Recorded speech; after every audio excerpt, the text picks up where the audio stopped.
everyone, Genesis Rider here with another perfection on Meltdown, Big Team Battle, Infinity Slayer.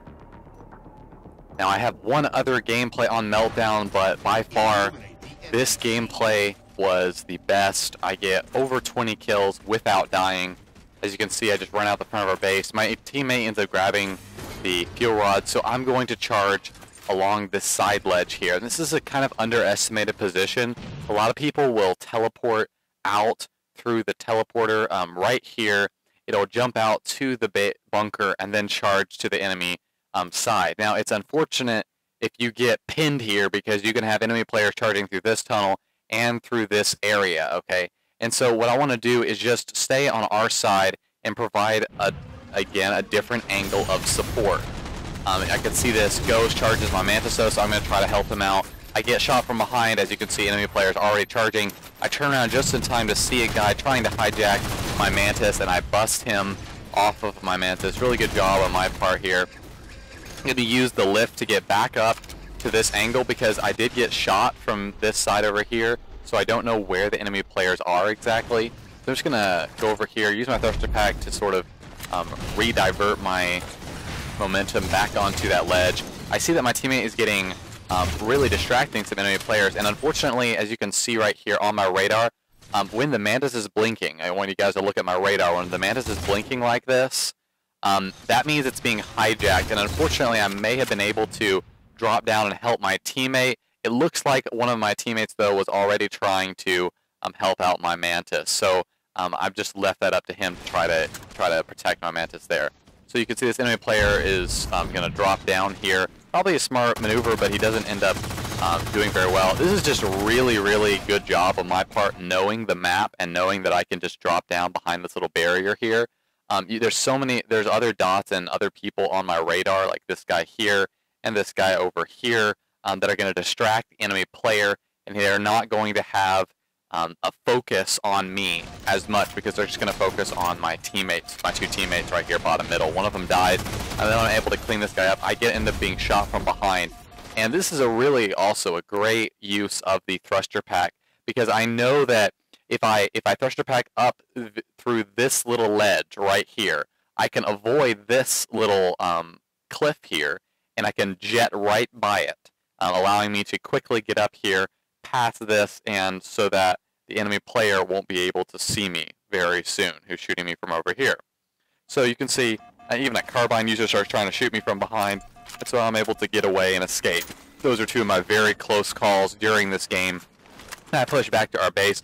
Now I have absolutely full grenades of everything, which is very good to have, and I thruster pack away. I just want to let you guys know that using this lift, okay, is not always the best thing to do. You can lift out to the top middle bridge, but it's going to shoot you out into this center area, almost even past these barriers. You want to thruster pack far before you ever get to that point. And even what I did right now is a little bit risky and a little bit late in what I do here. Now, I also want you to notice how I use these barriers, okay? These should be used far more than what they are, okay? And this is just my personal opinion. There are some weapons on this map that just can do absolutely tons amount of damage. You have a really supreme amount of cover here. It's very hard to grenade this area, especially if you're crouching right here. It's very hard to grenade this unless you're like pulsing off of the barrier. So right here, I'm just going to stay behind this cover, duck, and I can see this guy right here. Now, I'd like to point something out. When you are BRing someone across the map, okay, and you're really trying to kill them, but they are looking at you, I don't know what this guy has, okay? It is likely he might have a sniper or something of that nature. He doesn't, but that's because I can see it in theater mode. From my standpoint in the film when I played it, I thought, oh my gosh, this guy could have a sniper. So I'm going to duck up and down and pop out and shoot him as soon as I come back out of cover, okay? Boom, boom, boom. And there you go. You see, I got the headshot, and I avoid the sniper if he has one. Now I see the sniper rifle right here, and I have a saw, but I'm just going to way around here. I'm going to try to bait enemy players towards it, okay?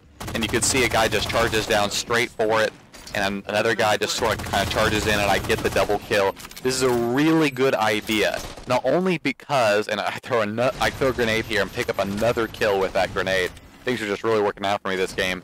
But not only is a sniper rifle rather difficult to find a good location to snipe with on this map, which I did go over in my first Meltdown video, but overall, it's mainly because the map is so non-flat. You have some flat areas up on the top bridge, but many of the other places in this map, you see how the ramps are slanted? That means if you're trying to snipe someone, okay, you're trying to snipe someone, not only are you having to compensate for the fact that when you move left and right, you're going up and down along the ramp. I'm exaggerating this here with the camera, but you're also having to compensate for the enemy's head is going to be going up and down, whether they're moving up or down the ramp as well. It's not a flat surface area. And I think that's one of the main problems with this map overall, is that the map needs to be more flat, specifically in its second floor areas, so that sniping and other BRing can be more easier. So I'm just baiting people towards the sniper rifle in this lower tunnel. Really good idea. Faking back here as if I'm weak. This player ends up actually getting away with the sniper, but my teammate ends up cleaning him up. I'm going to go straight for the fuel rod so this enemy player doesn't get it. My teammate comes up and helps me out with this other guy here. Now I'm going to pick up a little more ammo for my saw, but I'm going to drop it. I only get 17 extra ammo. That's not enough to actually warrant anything. So I'm going to drop this, and whoever's going to pick that up has to reload it anyway. Now, this is extremely important to understand, and it's very, very useful to know what I'm about to tell you guys. A, if you have an incineration cannon shot, about 70 to 80% of the time, if you fire an incineration cannon shot at a Mantis that no one has gotten in yet, the Mantis will blow up. Now, I say 70 to 80% of the time because it's not every single time. When you have the secondary explosion of the incineration cannon, you know how it mushrooms out, and there's all those secondary explosions. Well, if the majority of those secondary explosions don't hit the Mantis itself, it won't blow up. But with the fuel rod, it's much more consistent. If you fire 5 fuel rod bolts at an undriven Mantis, or a Mantis that someone's just getting into, it will explode. And this is extremely crucial to understand, because as you fire the fuel rod does slightly drop its bolts at a distance. Now I'm exaggerating this with the camera. It doesn't drop this much, but it drops as the bolts travel a long distance. So right here, if I was aiming at a Mantis far away, I'd want to aim a little bit above at the very top part of the Mantis, just so that I could make sure my bolts hit. But as it is, I'm just going to nail 5 shots into this Mantis. You can see the enemy player standing right by it. It explodes, and I get the kill for that. I also get that wingman as my teammate takes that guy out. Now, I have the beam rifle here, but I want you to notice how passive I'm staying. Okay? There's a lot of players who, at this point, because they have 2 power weapons, would start to go, oh, I need to run out and go to the enemy base. Okay? But as you can see, on my HUD, you have a bunch of teammates over here, and you have only a few players over here. And this teammate who's blinking purple and blue on my team, he is K110. He's receiving fire. So I don't know if he's going to stay alive long enough. In other words, I'm not going to have teammate support if I push over here or outside of this cave. I could peek outside of this cave and be shot by 3 people suddenly, because they all happen to be looking at me at that point. So it's really crucial that I just maintain, and you can see how I'm just, instead of charging out this front cave entrance, I'm just using an alternate angle. I'm just looking at the side of the enemy base. If the enemy players don't spawn in their base, okay, they're likely going to spawn near their bunker or near their side cave over here. Another common spawn is right outside their base, right here. This whole area really isn't used almost except for just spawning. In fact, this lift is almost not even used at all for whatever reason. But that's just Meltdown for you. Now I'm looking at this alternate angle. You can see people spawning their bunker. I'm trying to help my Mantis out, getting a few people, though, few of those enemy players weak here. Now I'm not going to charge out for too much because I can see 3 enemy players looking at me, and this is very, very crucial that I understand this. All right, it's very important because I don't want to be destroyed because I have 2 very powerful weapons here. Now I only have 6 fuel rod bolts left, but I do want to hang on to this. All right, here I get that player weak, and able to get a snapshot, and then I'm going to be able to get the double kill and then the triple kill as a guy goes across the bridge. I personally probably should have gone for this guy right here. Instead, I try to get this shot. It only hits his shoulder, and so I get the one shot there. You can see I probably would have been able to get that second guy for the overkill. Then I get that. You can see I have a binary rifle here. I'm going to go ahead and pick up the pistol, and then go ahead and grab the saw. Now, here is a very strange play on my part that you're going to see me do eventually right here. I'm charging to the enemy base. I get the shot around the corner for the running riot. Brush the pack out of the way, pull out my saw instead. Probably should have pulled out my fuel rod.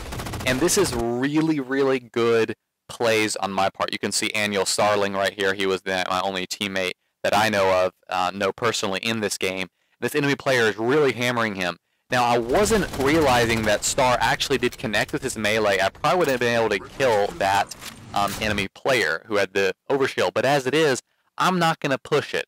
We're so far ahead of the team, it's not even remotely funny. And I'd also like to point out that I had an ordinance that had a binary rifle in it. And many, many players, they come across this sort of scenario, they would call down a binary rifle right here instead of a speed boost, all right? And there are multiple reasons you don't want to do this in the situation I'm in, okay? Number one, you have a saw and a fuel rod. Saw, fuel rod, sword, scattershot, shotgun, those are all weapons that speed boost amplifies its power to an unbelievable level, okay? And I do know that I haven't seen very many fuel rods come up very recently. So if I can speed boost back to this location, all right, and check this for the next fuel rod, or across the map to this base and to check for the next fuel rod, which spawns right here, okay, I can grab it and get more ammo for my fuel rod. The fuel rod will be far more important than any binary rifle I could get on this map. Remember what I said about sniping. It's not as easy.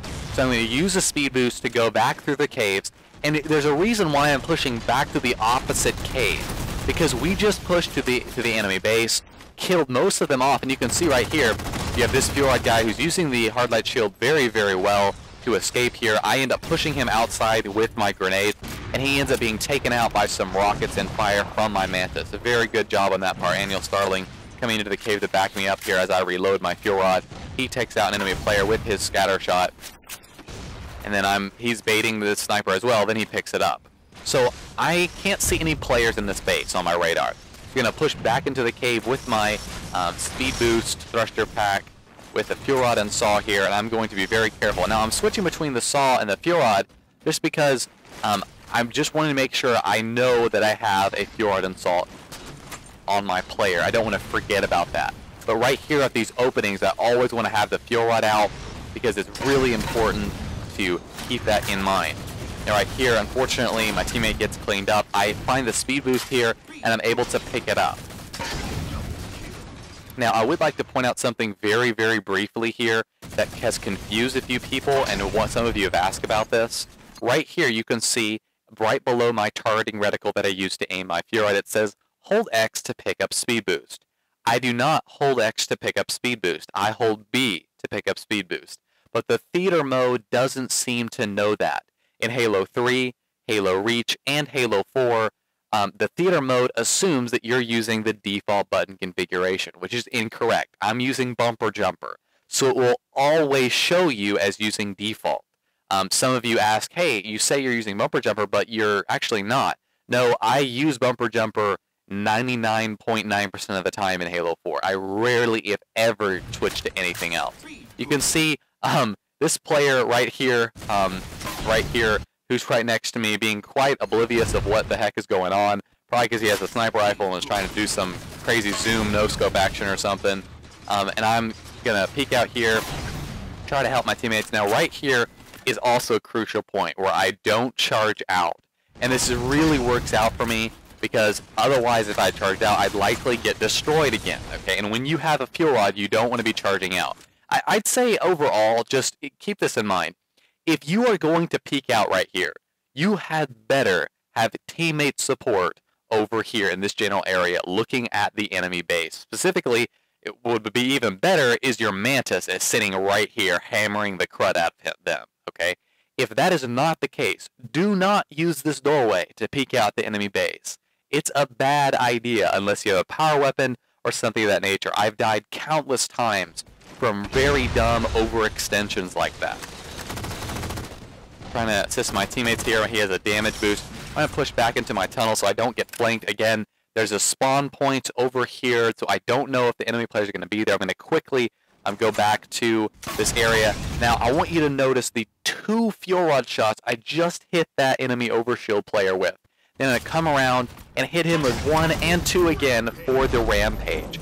Many players would have not retained that accuracy under pressure. I hit him with 4 fuel rod bullets, I believe, 3 or 4 there, and it's very, very good job here. Now, right here, this is where the Astro A40 really comes into play. So I'm gonna lower my voice and hope you guys can hear this a little bit better.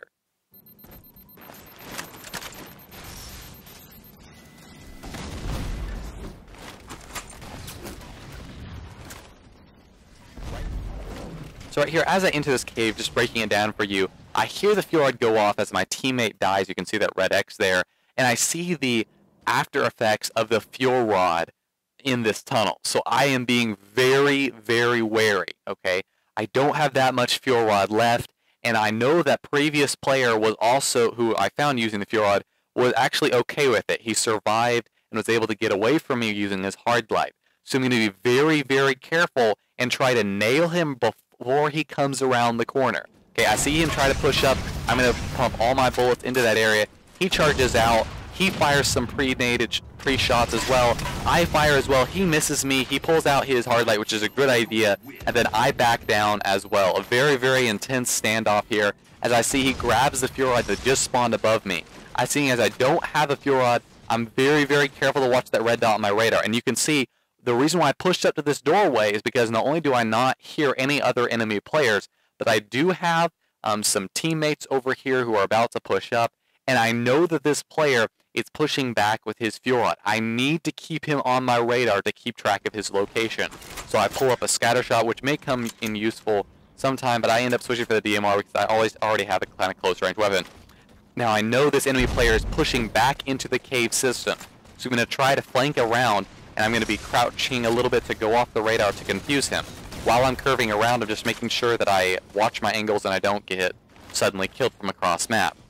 The Mantis has spawned. If this enemy player was smart, he'd been watching his radar and he would destroy that Mantis right now. As it is, next kill wins, and I kill the enemy fuel rod character right before he kills me, but none of this counts because the game is already over. So that is a perfection on Meltdown with the fuel rod and saw. Guys, I hope this film overall helped you in how to play Meltdown better. I know this is a rather difficult map to play on. I think the majority of the reason is for the slanted areas of the map and how big the map is. It is sort of a figure 8, which is a unique style for a map, but I feel like it could have been better if many more of the areas were flat, like these surfaces up here. That's just my opinion, though. Guys, if you enjoyed this Meltdown gameplay, please like the video, subscribe for more Halo 4, Destiny, Halo 5, Halo 2 Anniversary, if the game comes out, content. I would like to mention that the playlist with all my perfections that I've uploaded to YouTube is going to be in the top right-hand corner, and it'll be the first link in the description. So feel free to click on those to go see those perfections and see my first few perfections, my later few, and those sorts of thingamabobs. So I'll see you guys on the next capture or whatever I end up recording. Peace.